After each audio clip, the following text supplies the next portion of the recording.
আম আম খেতে কে না ভালোবাসে, সবাই বাসে, সেটা কাঁচা হোক পাকা হোক।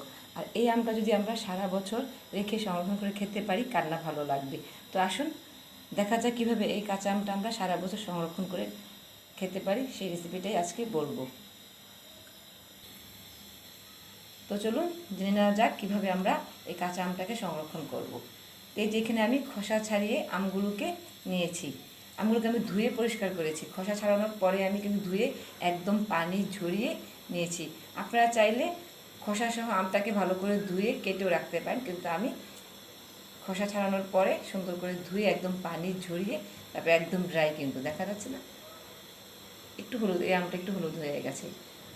যেই গরম পড়েছে আম তো হলুদ হবে, কোনো উপায় নেই কাঁচা থাকার।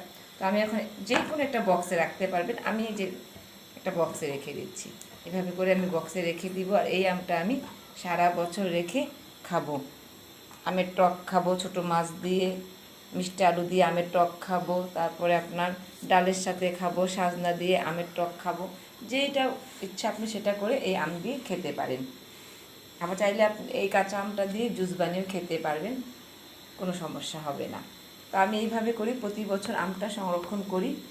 আপনারা চাইলে এইভাবে সংরক্ষণ করতে পারেন। আর এই যে আমি যে বললাম ছোটো মাছের টক খেতে পারবেন, মিষ্টি আলু দিয়ে টক খেতে পারবেন, সাজনা দিয়ে ডালের সাথে আম খেতে পারবেন, আম ডাল খেতে পারবেন, আমের চাটনিও খেতে পারবেন এই আমটা দিয়ে। চাইলে আবার জুস করেও খেতে পারবেন। একদম সহজ উপায়, ঘরোয়া উপকরণে শিখিয়ে দিলাম আম সংরক্ষণ করার রেসিপিটা, তাও আবার কাঁচা আম।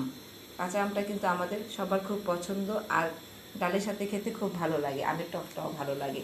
তো আজকে আর বেশি কথা বলবো না, এখানেই বিদায় নেব। আমাকে অবশ্যই কমেন্ট করে জানাবেন আমার রেসিপিটা আপনাদের কাছে কেমন লেগেছে।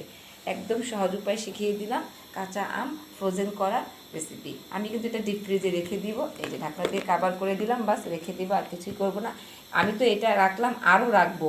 তো আমার বাসায় মাত্র কাঁচা আম আনা শুরু হয়েছে, তাই আমি ভাবলাম যে এখন থেকে রাখাটা শুরু করি, পরে আবার খেয়াল নাও থাকতে পারে। তো বাস এখন থেকে রাখাটা শুরু করলাম। এইভাবে করে আমি যখনই কাঁচা আম বাসায় আসবে তখনই আমি 2-4টা করে বক্সে করে করে রেখে দিব, আপনারাও রাখবেন। তো আজকে এখানেই বিদায় নেব। সবাই ভালো থাকবেন, সুস্থ থাকবেন। আর আমার রেসিপিটা কেমন লাগলো অবশ্যই কমেন্ট করে জানাবেন। আল্লাহ হাফেজ, আসসালামু আলাইকুম।